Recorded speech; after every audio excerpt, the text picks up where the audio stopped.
నిన్న ఉదయం నుంచి హైదరాబాద్ శివార్లో పటాన్ చెరువులో ఉన్న ఎమ్మెల్యే గూడెం మహిపాల్ రెడ్డికి సంబంధించిన ఇంట్లో ఆయన సోదరుని ఇంట్లో నిన్న ఈడీ ఎంటర్ అయింది. నిన్న మార్నింగ్ అంతా బ్రేకింగ్ నడిచిన పరిస్థితి. ఒకసారి దీనికి సంబంధించి షాకింగ్ న్యూస్ అని చెప్పుకోవాలి.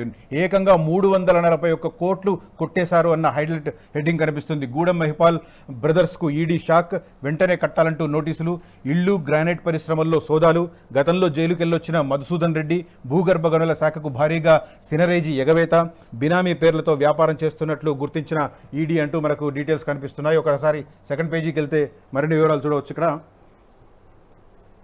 గూడెం మహిపాల్ బ్రదర్స్కు ఈడీ షాక్, వెంటనే కట్టాలంటూ నోటీసులు. 341 కోట్లు మామూలు విషయం కాదు. ఒక ఎమ్మెల్యే అండ్ ఆయన బ్రదర్ కలిసి ఈ లెవెల్లో అక్రమాలకు పాల్పడ్డారంటే మామూలు విషయం కాదు. అందుకే ఎన్నికల్లో గెలవడానికి కోట్లు గుమ్మరించేది ఇందుకే అనుకుంటా బహుశా. గూడెం మహిపాల్ బ్రదర్స్కు ఈడీ షాక్, వెంటనే కట్టాలంటూ నోటీసులు, ఇల్లు గ్రానైట్ పరిశ్రమల్లో సోదాలు, గతంలో జైలుకు వెళ్ళొచ్చిన మధుసూదన్ రెడ్డి, భూగర్భ గనుల శాఖకు భారీగా సినరేజీ ఎగవేత, బినామీ పేర్లతో వ్యాపారం చేస్తున్నట్లు గుర్తించిన ఈడీఎన్. బీఆర్ఎస్ నేత పటాన్ చెరువు ఎమ్మెల్యే గూడెం మహిపాల్ రెడ్డితో పాటు ఆయన సోదరుల ఇండ్లలో పరిశ్రమలలో గురువారం తెల్లవారుజాము నుంచి ఈడీ అధికారులు సోదాలు నిర్వహించారు. మహిపాల్ రెడ్డి ఆయన కుటుంబ సభ్యులతో పాటు ఆయన బంధువుల ఇండ్లలోనూ తనిఖీలు జరిగాయి. మొత్తం 3 చోట్ల రైడ్స్ జరిగాయి. గూడెం మహిపాల్ రెడ్డి బ్రదర్స్ ఇంటితో పాటు లగ్దారంలోని సంతోష్ గ్రానైట్ అండ్ క్వారీస్ పరిశ్రమలో కూడా ఈడీ సోదాలు చేసింది. సంతోష్ గ్రానైట్ పరిశ్రమకి యజమానిగా ఉన్న గూడెం మధుసూదన్ రెడ్డి భూగర్భ గనుల శాఖకు భారీ మొత్తంలో సినరేజీని ఎగవేసినట్లు ఈడీ రైడ్లో తేలింది. ఇది ఇంకా ఈ నంబర్ చూస్తే మనకు షాక్ కొడుతుంది.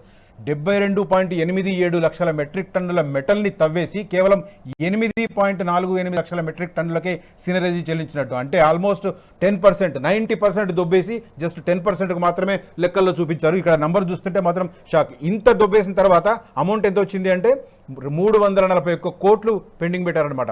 ఇంత అమౌంట్ దోచిన పరిస్థితి జస్ట్ ఎమ్మెల్యే. ఇక ఇట్లాంటి వాళ్ళు మంత్రులు ఇంకా పై స్థాయికి వెళ్తే పరిస్థితి ఇంకెంత ఘోరంగా ఉంటుంది. జస్ట్ ఎమ్మెల్యే లెవెల్లో ఉండే ఈ లెవెల్లో అక్రమాలకు పాల్పడ్డారంటే ఇలాంటి వాళ్ళకు మంత్రి పదవులు ఇస్తే ఇక రాష్ట్రాన్ని మొత్తం మీద అమ్మి పారేసే పరిస్థితి ఉంటుంది. అసలైన తొలి వెలుగు. ఫాలో వాట్సాప్ @తొలి వెలుగు అఫీషియల్.